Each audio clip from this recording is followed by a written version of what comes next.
Perkenalkan, nama saya Hedi Handoko dengan NIM 2009-116047. Saya akan mempresentasikan desain dan manajemen proses bisnis.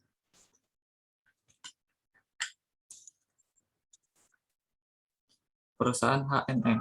Sejarah berdirinya H&M membuka usaha muncul pertama kali dari seorang bernama Erling Persson yang saat itu berusia 30 tahun.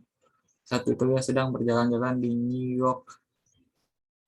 York dan mendapatkan sebuah ide untuk menjual pakaian wanita. Akhirnya pada 1947 ia mulai membuka toko pribadinya yang ia beri nama Hannes, yang artinya adalah perempuan.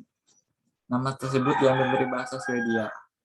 10 tahun kemudian Erling Persson membeli toko bernama Maurits dan mengubah nama toko Hannes menjadi Hannes dan Maurits. Sejak saat itu, fashion brand yang hanya dikhususkan untuk wanita mulai menjual pakaian untuk pria dan juga anak kecil. Saat itulah bisnis yang didirikannya mulai dikenal banyak orang di Swedia. Akhirnya mereka melakukan ekspansi besar-besaran di beberapa wilayah. Kemudian di tahun berikutnya Hannes dan Maurits resmi rebranding menjadi H&M. Profil singkat H&M. Hannes Maurits atau H&M merupakan sebuah perusahaan retail brand, fashion, dan kosmetik multinasional dari Swedia. H&M menjual berbagai macam produk untuk wanita, remaja, anak-anak, dan bayi. H&M didirikan oleh Erling Persson pada tahun 1947 dan dilanjutkan oleh Stefan Persson, anaknya. Sampai saat ini, H&M sudah beroperasi di lebih dari 28 negara dan memperkerjakan 60.000 kerja. Visi dan misi H&M antara lain memastikan pelanggan menggunakan produk H&M dengan bangga dan tetap sadar akan semua tindakan H&M dan bertanggung jawab memimpin perubahan menuju industri mode dan desain yang lebih berkelanjutan. Di Indonesia, H&M pertama kali dibuka pada tahun 2013 di Granderia City, Jakarta. Setelah Stephen Persson melakukan ekspansi ke pasar Indonesia, lebih dari 400 penggemar H&M rela mengantri selama berjam-jam. H&M memang sangat digemari oleh masyarakat Indonesia dari berbagai kalangan. Sejak saat itulah, H&M mulai memasuki seluruh mall-mall besar di Indonesia, dan semakin ke sini, semakin banyak gerai H&M yang dibuka. Tidak hanya itu, mungkin ada lebih dari ratusan reseller koleksi H&M yang menjual kembali produk H&M. Dan bahkan ada juga yang membuka jasa titip penjualan kembali produk H&M, biasanya dilakukan secara daring. Produk yang dijual H&M.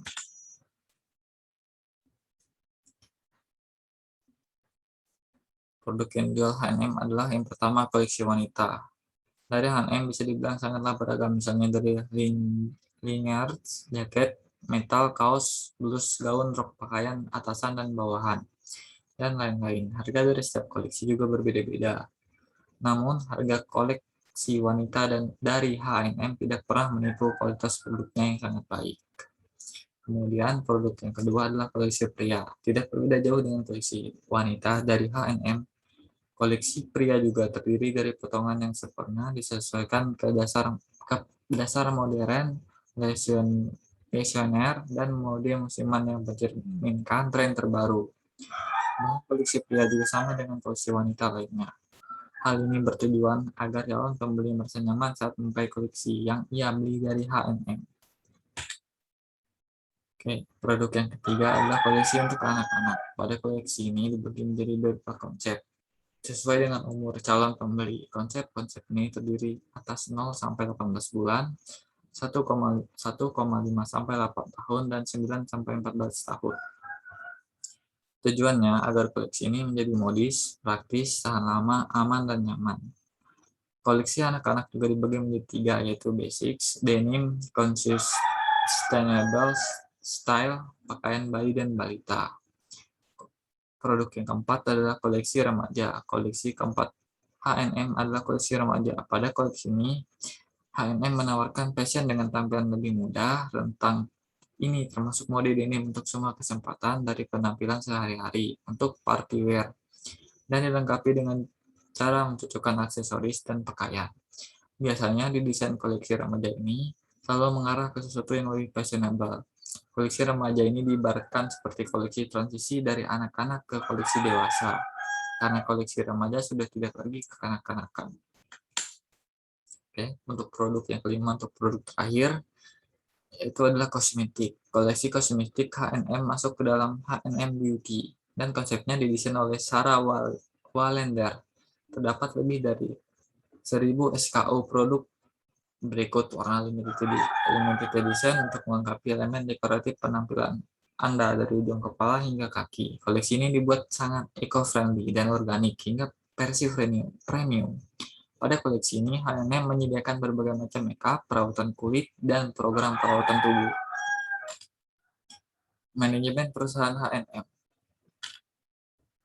Proses manajemen H&M sebagai perusahaan yang sudah melihat tentu H&M dan pengendalian perusahaan memiliki manajemen untuk bertujuan agar proses perencanaan produksi, pemasaran, dan proses transaksi antar penjual dan pembeli dapat berjalan lancar. Proses ini terus dilakukan secara siklus karena suatu kesalahan dalam manajemen akan menghambat proses selanjutnya. Secara garis besar, H&M selalu mengontrol kualitas produknya, dan bersama tim desain mereka mengontrol langkah-langkah produksi melalui planning hingga produksi yang melibatkan 800 pabrik di Eropa dan Asia. H&M selalu ingin menciptakan koleksi yang trendy, tapi dengan harga yang murah dan terjangkau. Setelah proses planning masuk ke tahap produksi, sebagai perusahaan besar, H&M membuat koleksi dan kolaborasi dengan lebih dari 30 kantor pengawasan produksi secara besar-besaran untuk memastikan komunikasi yang efisien. Kantor-kantor ini ada check and balance demi menjaga kualitas, harga, dan kepatuhan dengan kode etik perusahaan. Strategi usaha H&M. Untuk yang pertama, strategi usaha yaitu membuka cabang baru. Strategi H&M yang pertama adalah membuka cabang di negara-negara Asia, misalnya Kazakhstan, Vietnam, Kolombia, Islandia, dan Georgia. Beberapa tahun belakangan memang H&M banyak melakukan ekspansi toko di seluruh dunia. Misalnya toko pertama H&M di Kazakhstan dibuka di Almaty. Sementara itu, ada juga toko H&M di Taiwan, Hong Kong, Makau, Singapura, dan Malaysia. Pembukaan cabang ini bertujuan agar toko dapat lebih mudah dijangkau orang-orang tidak hanya di tempat asal toko atau tempat bukan toko pertama, karena permintaan dan minat pembeli di setiap lokasi berbeda-beda. Strategi usaha yang kedua adalah kolaborasi. H&M strategi kedua yang dilakukan adalah kolaborasi, baik dengan desainer ternama, bahkan dengan perusahaan-perusahaan lainnya. H&M merupakan kolaborasi dengan desainer setiap tahunnya, baik dengan desainer internasional maupun icon fashion untuk membuat konsep lebih jelas kepada pelanggan.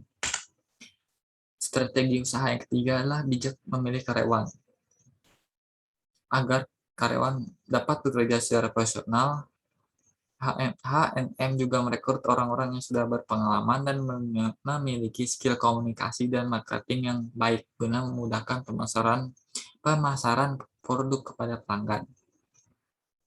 Yang keempat adalah fasilitas di H&M. Selanjutnya adalah jika pelayanan sudah bagus dan sudah mudah dijangkau konsumen, hal selanjutnya yang harus diperhatikan adalah fasilitas di gerainya, misalnya musik, tempat duduk, toilet, kaca, lampu, dan ornamen-ornamen yang membuat pelanggan tidak merasa bosan. Yang kelima adalah media pemasaran. Strategi pemasaran adalah salah satu komponen penting dalam penjualan agar produk kita lebih dikenal konsumen. Meski terkadang promosi tidak terlalu membuahkan hasil yang banyak, adanya promosi banner, broadcast message, sosial media, dan media promosi lainnya dapat meningkatkan ketertarikan calon pembeli serta mempengaruhi konsumen untuk akhirnya membeli produk. Kekurangan dan kelebihan H&M. Kekurangan H&M: 1. Bahan untuk pakaian dalam terbuat dari sintesis. Bahan yang dipakai untuk membuat pakaian dalam untuk brand H&M ini sebagian besar terbuat dari sintesis, padahal seharusnya lebih baik dibuat dari katun. Jika pakaian dibuat dari sintesis, maka pakaian tersebut kurang baik bagi kesehatan kulit. Yang kedua, outletnya tidak ada di semua kota. Karena merupakan brand eksklusif, outlet H&M hanya bisa ditemukan di berbagai kota besar saja di Indonesia. Sehingga mendapatkan salah satu produk ini tidaklah mudah, namun kita tetap bisa mendapatkannya secara online maupun lewat jasa titip beli. Kelebihan H&M: pertama, mendapatkan penghargaan sebagai Best Global Brand.